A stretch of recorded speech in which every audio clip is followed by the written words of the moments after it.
और छंद से बनने वाले जितने भी प्रश्न हैं सभी आपको इस वीडियो में देखने को मिल जाएंगे, चाहे वो प्रीवियस ईयर का प्रश्न रहा हो या आगामी परीक्षा में आने वाले जो भी प्रश्न हैं सभी इस वीडियो में मिल जाएंगे। और इस प्रकार से हमने डिजाइन कर दिया है कि आपको छंद सातों जन्म भूल नहीं पाओगे, ठीक है। इस प्रकार से हमने कर दिया है। और अगर आप पहली बार देख रहे हैं तो बहुत ही आनंद आएगा, और अगर आप इसके पहले कहीं पढ़ भी चुके हैं तब भी आपको बहुत ही आनंद आने वाला है, ठीक है। तो चलते स्टार्ट करते हैं। पसंद आता है तो वीडियो को लाइक भी करें, नए हैं तो चैनल को सब्सक्राइब भी कर लीजिए। प्लेलिस्ट के माध्यम से जैसे अलंकार है, क्रिया है, विशेषण है, ठीक है, और कह सकते हैं कि आपकी संज्ञा है, सभी के वीडियो बन गए हैं तो आप प्लेलिस्ट के माध्यम से देख सकते हैं, ठीक है। और अपनी बेहतरीन तैयारी कर सकते हैं, एक सुंदर सी नोट्स भी बनाइएगा अपनी, ठीक है। और रात 8:30 बजे हिंदी का फुल टेस्ट कराया जाता है, तो रात 8:30 बजे हिंदी का फुल टेस्ट भी लगा सकते हैं, जहां पर प्रश्नों की संख्या आपकी 50 रखी जाती है, ठीक है। तो चलते स्टार्ट करते हैं। यहाँ पर हम लोग पहले ग्राफिक के माध्यम से देख लेते हैं, ताकि जो जरूरी प्रश्न एग्जाम में होते हैं वो ग्राफ के माध्यम से ही आपको 2 मिनट में कंप्लीट हो जाएं। फिर इसके बाद हम लोग यहाँ पर बेस के हिसाब से समझते चलेंगे, किस प्रकार से मात्राएं लगाना है, किस प्रकार से आपको समझना है, ठीक है। तो चलते हैं यहाँ पर आपका छंद के भेद। तो आपके यहाँ पर देखिए मात्रिक छंद, वर्णिक छंद और आपके यहाँ पर कौन सा मुक्तक छंद। अब यहाँ पर देख सकते हैं कि जो आपका दूसरा दिया है कौन सा, मात्रिक छंद के भेद। तो याद रखिए एग्जाम में पूछेगा कि मात्रिक छंद के भेद कितने होते हैं। तो मात्रिक छंद के भेद आपके 3 होंगे, सममात्रिक छंद, अर्धसममात्रिक छंद और आपका विषम मात्रिक छंद। अगला प्रश्न आपसे यहाँ पर पूछेगा कि जो आपके सममात्रिक छंद होते हैं उसमें से कौन आता है। तो डायरेक्ट एग्जाम में अभी तक जो पूछा गया है मैक्सिमम क्वेश्चन कि चौपाई में कितनी मात्राएं होती हैं, तो आपकी 16 मात्राएं होती हैं। चौपाई किस में आता है, तो आपके सममात्रिक छंद में आता है, ठीक है ना। और याद रखिए जितने भी हैं ये आपके कह सकते हैं सभी सम मात्राएं, अर्थात हर एक जो आपकी होती है कह सकते हैं कि प्रत्येक चरण में जो आपकी मात्राएं होती हैं 16 मात्राएं। रोला में जो आपकी होती हैं वो 24 मात्राएं होती हैं, गीतका में 26 होती हैं, हर गीतका में 28 होती हैं, आहिर में 11 मात्राएं होती हैं, तोमर में 12 होती हैं, वीर या आलम आपके 31 मात्राएं होती हैं। ये सभी प्रकार के कह सकते हैं जो आपके हैं ये सभी क्या है आपके सम मात्रिक आपके छंद है। क्लियर हो गया। चलिए अगले प्रश्न को आते हैं। प्रश्न आपसे अगला पूछा गया है, कह रहा आपसे अर्ध सममात्रिक छंद। तो पूछेगा कि अर्धमात्रिक छंद होते हैं वो आपके कौन। तो आपके यहाँ पर दोहा हो गया, ठीक है, सोठा हो गया, बरवय हो गया और आपका उल्लाला हो गया, ठीक है। अब यहाँ पर हम लोग कह सकते हैं कि पहले बेसिक जो कि देखिए एक पॉइंट और आपको होता है कि विषम मात्रिक छंद में जो आपके आते हैं वो कुंडलियाँ होती हैं और आपके यहाँ पर छप्पे होते हैं, ठीक है। चलिए तो ये कह सकते हैं एक ट्रेलर के रूप में आपने देख लिया है। अब मूवी देखने से पहले उसका थोड़ा सा यहाँ पर बेसिक देख लीजिए, तभी आपको पूरी तरीके से आनंद आएगा, ठीक है। चलिए तो यहाँ पर छंद, छंद क्या होता है इसको समझते हैं, क्योंकि यहाँ से भी क्वेश्चन आपके पूछे जाते हैं, ठीक है। चलिए कह रहा है छंद शब्द संस्कृत भाषा के छद धातु से बना है, जिसका अर्थ होता है आह्लादित या कह सकते हैं आह्लादित करना या कह सकते हैं खुश करना। आह्लादित वर्ण या मात्रा के नियमित संख्या के विन्यास से उत्पन्न होता है। छंद का सर्वप्रथम उल्लेख कहाँ मिलता है, तो आपके ऋग्वेद में हुआ है। एग्जाम में बहुत बार पूछा गया है कि छंद का सर्वप्रथम उल्लेख कहाँ मिलता है, तो आपके ऋग्वेद में मिलता है, जो कि सबसे पुराना वेद है आपका ऋग्वेद। अगला पॉइंट आपका है परिभाषा किस प्रकार से लिखेंगे आप एग्जाम में, ठीक है। तो वर्णों या मात्राओं के नियमित संख्या के विन्यास से जो कह सकते हैं खुशी होती है या आह्लाद होता है उसे हम लोग छंद कहते हैं। छंद का दूसरा नाम आपका पिंगल भी है। क्या है, छंद का दूसरा नाम पिंगल भी है, क्योंकि छंद शास्त्र के आदि प्रणेता कौन है आपके, तो पिंगल ऋषि हैं। अगर क्वेश्चन ये पूछे कि छंद के जो प्रणेता है ना, छंद शास्त्र के जो आपके प्रणेता हैं वो आपके कौन है, तो आपके पिंगल ऋषि हैं। इसी के आधार पर छंद शास्त्र को पिंगल शास्त्र भी कहा जाता है। याद रखिएगा कि छंद शास्त्र को पिंगल शास्त्र भी कहते हैं। यहाँ से भी क्वेश्चन आपके बनते हैं और आगामी परीक्षाओं में जो भी बन सकते हैं वो आपको इससे बाहर नहीं देखने को मिलेगा। अगला दिया है कि डॉक्टर वासुदेव नंदन प्रसाद के अनुसार अक्षरों की संख्या एवं क्रम व मात्रा गणना तथा यतिगत के संबंध विशिष्ट नियमों से नियोजित पद्य रचना ही छंद कहलाती है। ये इनके अनुसार से आपकी क्या है, एक परिभाषा दी गई है डॉक्टर वासुदेव नंदन प्रसाद के अनुसार। नेक्स्ट प्रश्न आते हैं, पॉइंट आपसे अगला दिया है छंद के अंग। तो अगर आपसे एग्जाम में पूछे कि छंद के कितने अंग होते हैं तो आपको जवाब देना है 7। कौन से, तो वर्ण और मात्रा, पाद या कह सकते हैं पद या कह सकते हैं चरण, संख्या, क्रम और आपका गण, लघु और गुरु, गति, यत या विराम और आपका तुक होते हैं। कुल मिला के छंद के 7 अंग होते हैं। ये आपके 7 अंग हो गए हैं। अब यहाँ पर कह सकते हैं यही आपके जो यहाँ पर दिए गए हैं 7 अंग कौन से हैं, तो आपके टोटल दिखा दिए गए हैं। अब यहाँ पर हम लोग अगले पॉइंट के आते हैं कि आपसे वर्ण क्या होते हैं। आपने पढ़ा भी होगा, लेकिन यहाँ पर कह सकते हैं कि आप मात्राएं गिनेंगे तो वर्ण की जरूरत होगी, पहचान करेंगे किसमें सिंगल लाएं किसमें डबल लगाएंगे, इस कारण से आपको पढ़ना पड़ेगा, है ना। और अगर आप नहीं पढ़ना है तो स्किप कर दीजिए, आगे बढ़ जाइए। चलिए वर्ण और मात्रा, एक स्वर वाली वर्ण, एक स्वर वाली ध्वनि को वर्ण कहते हैं, चाहे वह स्वर चाहे वो स्वर वर्ण हो या आपके दीर्घ हो। वर्ण को ही अक्षर भी कहा जाता है। वर्ण 2 प्रकार के होते हैं, एक होता है हस्व स्वर जिसे हम लोग लघु कहते हैं या इन्हें प्राथमिक भी कहते हैं, ठीक है। तो यहाँ पर आपका छोटा, छोटी, छुटाऊ और ऋषि, है ना। हस्व स्वर के निर्मित आपके वर्ण होते हैं कक्का, किक्की, कुक्को, ये आपके होते हैं। अगला दिया है दीर्घ स्वर। दीर्घ स्वर को हम गुरु भी कहते हैं, जो कि आपके यहाँ पर दीर्घ स्वर आप जानते हैं कौन आपके दीर्घ होते हैं, ठीक है ना। और दीर्घ स्वर में आपके कौन होते हैं, तो बड़ा वाले होते हैं ना, का, की, कुक्की, है ना, ये आपके होते हैं। मात्रा की बात करें तो मात्रा क्या होती है, किसी भी वर्ण या ध्वनि के उच्चारण काल को हम लोग क्या बोलते हैं, मात्रा कहते हैं।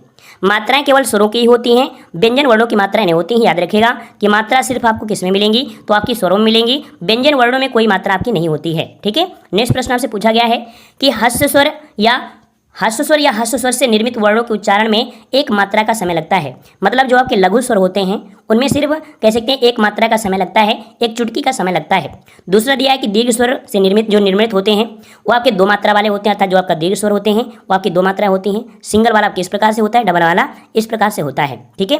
अगले प्रश्न को आते हैं। प्रश्न आपसे अगला है कि पाद या चरण। तो यह देखिए पाद को ही पद या चरण भी कहा जाता है।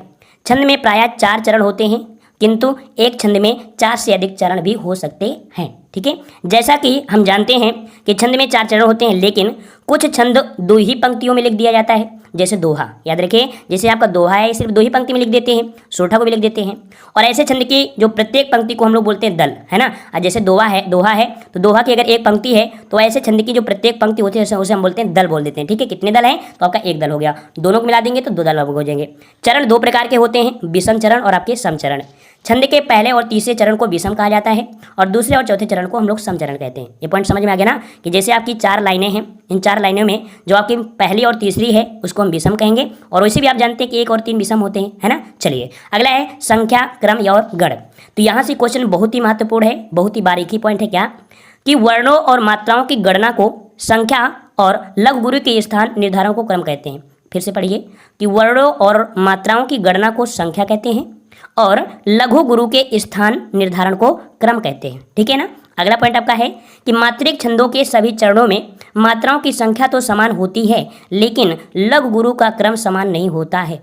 देख लीजिए भाई, बहुत ही बारीकी पॉइंट है कि मात्रिक छंदों के सभी चरणों में मात्राओं की संख्या तो समान होती है, लेकिन लघु गुरु का क्रम समान नहीं होता है। वहीं पर देखा जाए जो आपका वर्णिक छंद है, देखो यहाँ वर्णिक छंद था, यहाँ पर मात्रिक छंद है, तो वर्णिक छंदों के सभी चरणों में वर्गों की संख्या और लघु गुरु का क्रम दोनों ही समान होते हैं। अब आपको पॉइंट समझ में आ गया होगा। ठीक है। चलिए, गण का अर्थ क्या होता है, समूह होता है।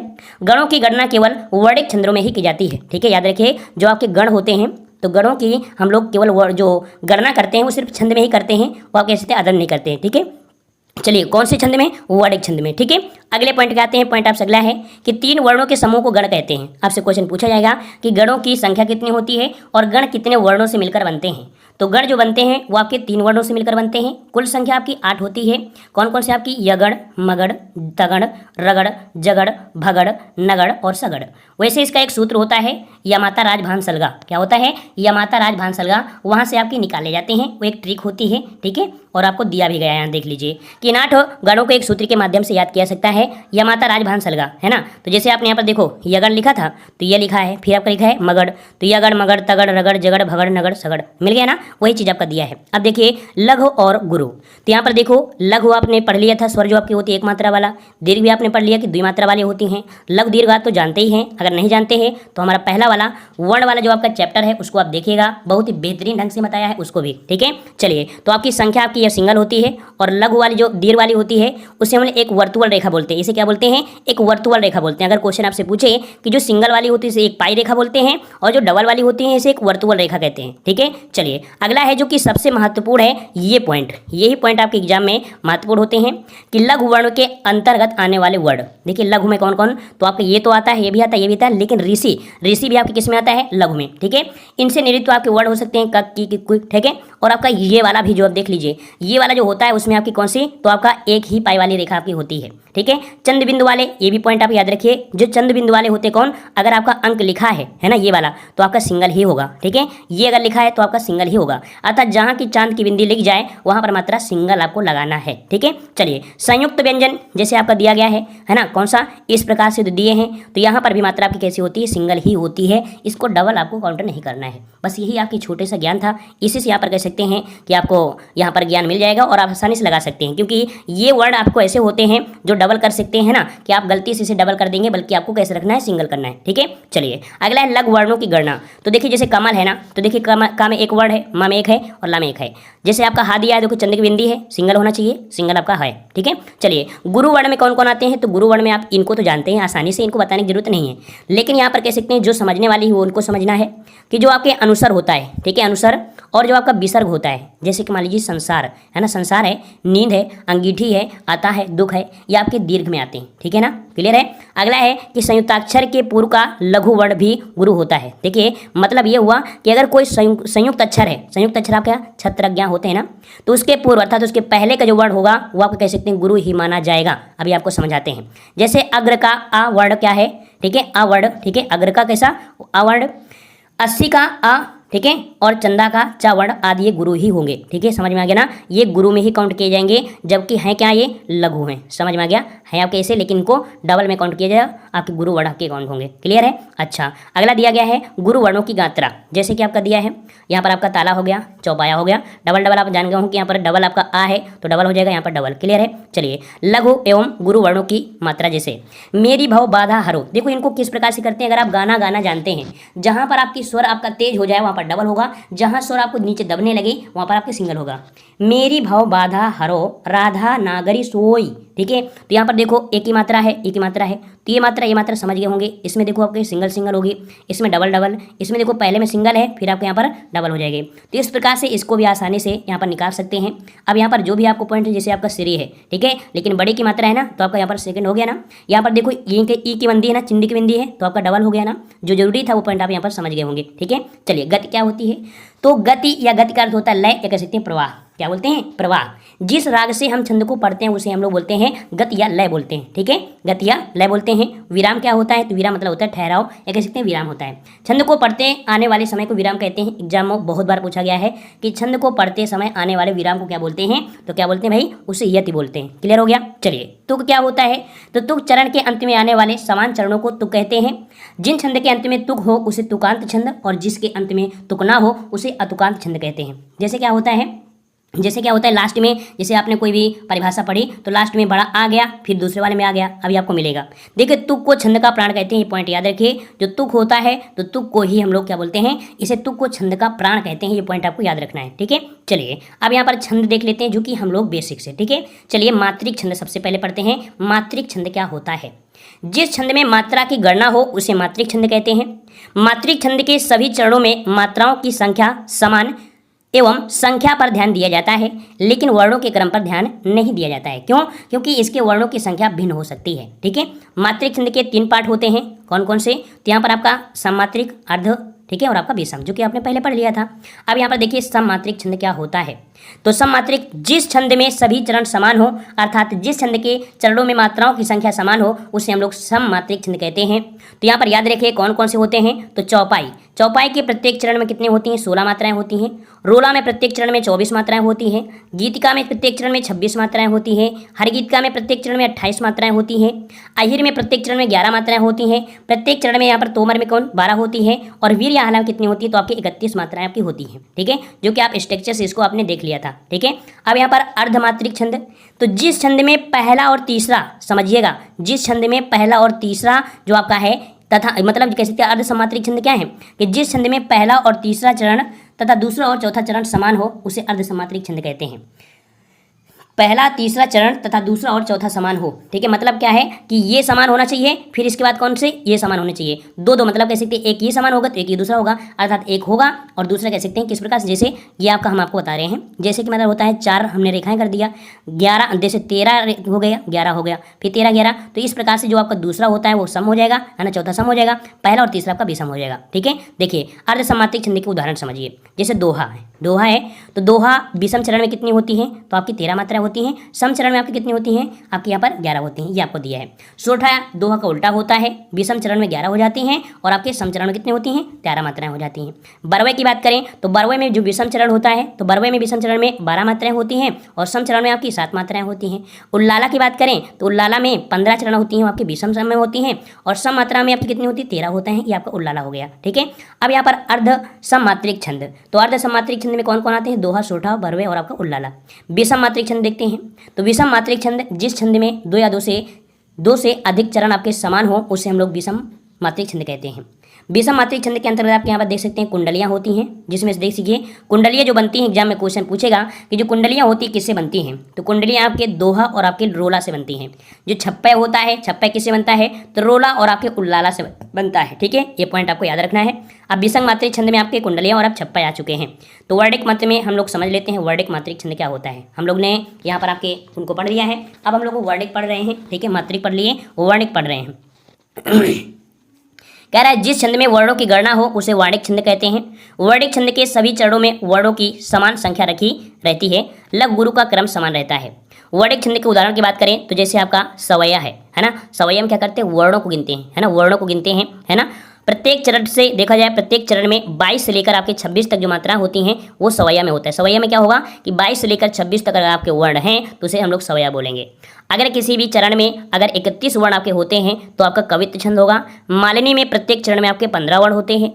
मंद्र कांता में 17 वर्ण होते हैं और आपके शिखारणी छंद में 17 वर्ण होते हैं। ठीक है, मतलब ये हुआ कि यहाँ पर जो मंदकांता है और आपका शिखारणी वो लगभग आपके सेम ही होते हैं। ठीक है ना, और वहाँ पर आप देखिए जो आपका होता है उपेंद्र वज्रा, कौन, उपेंद्र वज्रा, भुजंगी, शालिनी, स्वागता, ठीक है, और इंद्र वज्रा, इन सभी के चरण में प्रत्येक वर्ण में कितने होते हैं, तो प्रत्येक चरण में 11 वर्ण होते हैं। तो ये आपको कंप्लीट हो गया है। ठीक है, इसको नोट करेंगे तो आसानी से यहाँ पर कैसे रख सकते हैं, नोट करेंगे तभी आपको होगा। ठीक है, घनाक्षरी क्या होता है, घनाक्षरी क्वेश्चन पूछेगा तो घनाक्षरी में प्रत्येक चरण में आपके 31 आपके वर्ण होते हैं।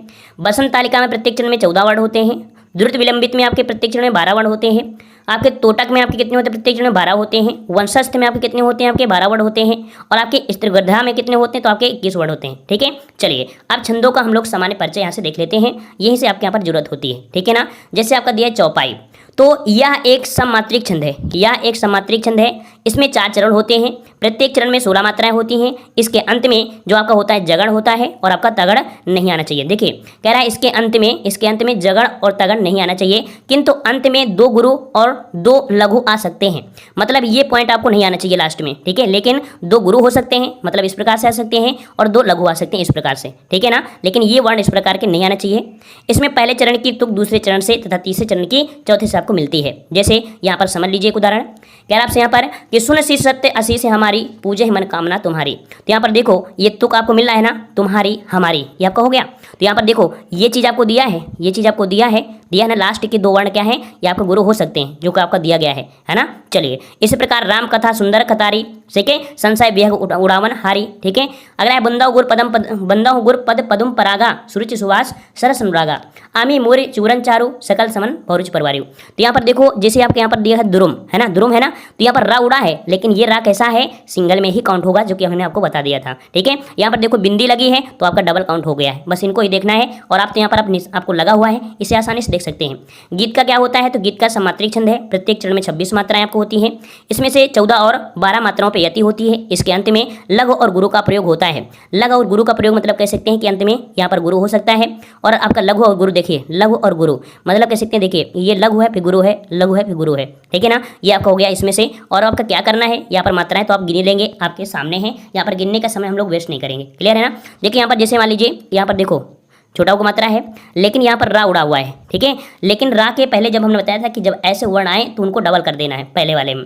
ऐसे यहाँ पर आप बिंदी लगी है तो इसको डबल हो गया होगा, समझ में आ गया होगा। हरि गीत का क्या है, तो सममात्रिक छंद है। इसके प्रत्येक चरण में 28 मात्रा होती है। इसमें से 16 और 12 मात्राओं पर यति होती है। इसके अंत में लघु गुरु का प्रयोग होता है। मतलब सिंपल सी बात है, जैसे पिछले वाले में था वैसे इसमें से है। डबल देखो मात्रा यहाँ पर लगी है, जो आपको जरूरी है हम आपको बताते चल रहे हैं। पंकज में देख सकिए चंद्र की बिंदी जो आपकी नहीं है, केवल कौन सी बिंदी है, ये वाली बिंदी है, तो आपका डबल हो जाएगा। क्लियर हो गया। चलिए यहाँ पर देखो आपकी बिंदी है तो आपका डबल हो गया। क्लियर हो गया। अगले प्रश्न आते हैं, प्रश्न आपसे अगला है, रोला दिया गया है। ठीक है, रोला है, यह सममात्रिक छंद है। इसके प्रत्येक चरण में 24 मात्राएं होती हैं। इसके प्रत्येक चरण में 11 और जो आपका 13 होता है, 13 मात्राओं पर यति का प्रयोग किया जाता है। इसके प्रत्येक चरण के अंत में 2 लघु और 2 वर्ण आपके होते हैं, ठीक है। 2 लघु या 2 गुरु वर्ण आपके हो सकते हैं, ठीक है। याद रखिएगा कि रोला को हम लोग क्या बोलते हैं, रोला को हम लोग काव्य छंद भी कहते हैं। याद रखिए रोला को काव्य छंद भी कहते हैं।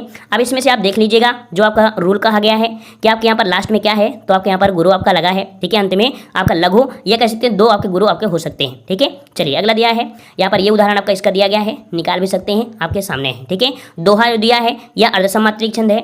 इस छंद के पहले और तीसरे चरण में 13-13 मात्राएं होती हैं, दूसरे और चौथे में 11 मात्राएं होती हैं।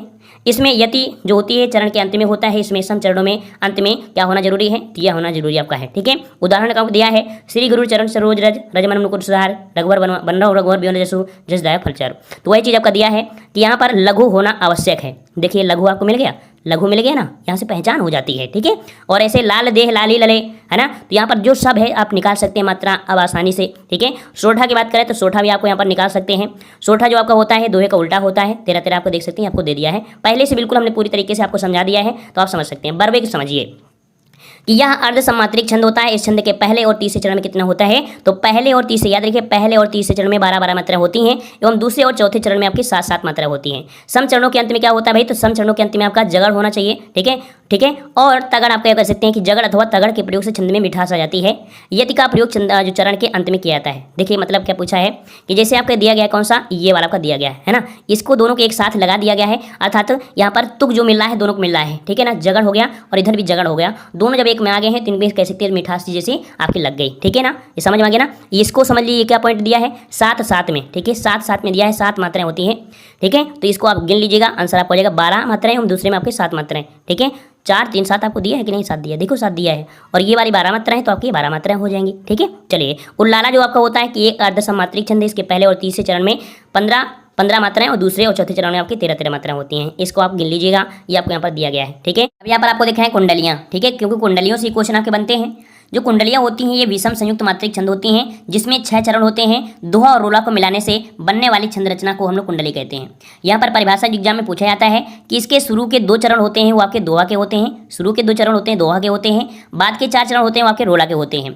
दोहे के चौथे चरण की पुनरावृत्ति 5वें चरण में अर्थात रोले के प्रथम चरण में आपको देखने को मिलती है।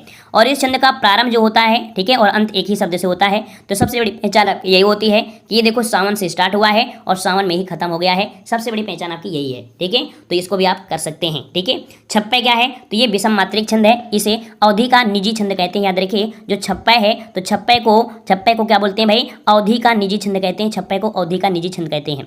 यह छंद रोला और उल्लाला को मिलाने से बनता है। रोला और उल्लाला को मिलाने से बनता है। इसके पहले 4 चरण रोला छंद के एवं अंतिम 2 होते हैं उल्लाला के होते हैं। बस इसी को पढ़ लेना है, इसी को पढ़ना है कि पहले 4 चरण रोला छंद के होते हैं और अंतिम 2 चरण होते हैं वो आपके उल्लाला छंद के होते हैं, ठीक है। प्रथम 4 चरणों में जो आपके 24-24 मात्राएं होंगी और अंतिम 2 चरणों में आपकी 26-26 या कह सकते हैं 28-28 मात्राएं आपकी होगी, ठीक है। इनको आप यहाँ पर कह सकते हैं कि देख लीजिएगा, परिभाषा के अनुसार आपको दिया गया है, परिभाषा के अनुसार आपको यहाँ पर दिया है और आसानी से इसे आप कर सकते हैं। ये उदाहरण आप रट लीजिएगा, यही उदाहरण आपको एग्जाम में मिल जाएंगे, ठीक है ना। बस यहाँ पर देखो मात्राएं आप लगाने, तो सिखाना नहीं कि आपको सिखाएं, तो ये पढ़ाना तो तेज पड़ेगा ही ना, इतना बड़ा वीडियो हो जाएगा इस कारण से, ठीक है।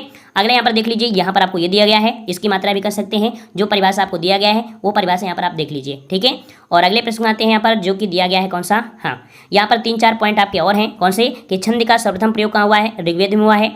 तुक को हम लोग छंद का प्राण कहते हैं। छप्पे अवधि का निजी छंद है। छंद के 7 अंग होते हैं, ठीक है। छंद शास्त्र की प्रथम पुस्तक कौन सी है, तो इसको समझ लीजिए कि छंद शास्त्र की प्रथम पुस्तक है वह की कौन है, तो छंद सूत्र या कह सकते हैं छंद शास्त्र है, जिसके प्रणेता आपके कौन है, तो आचार्य पिंगल मुनि हैं। इसे पिंगल शास्त्र भी कहते हैं, ठीक है।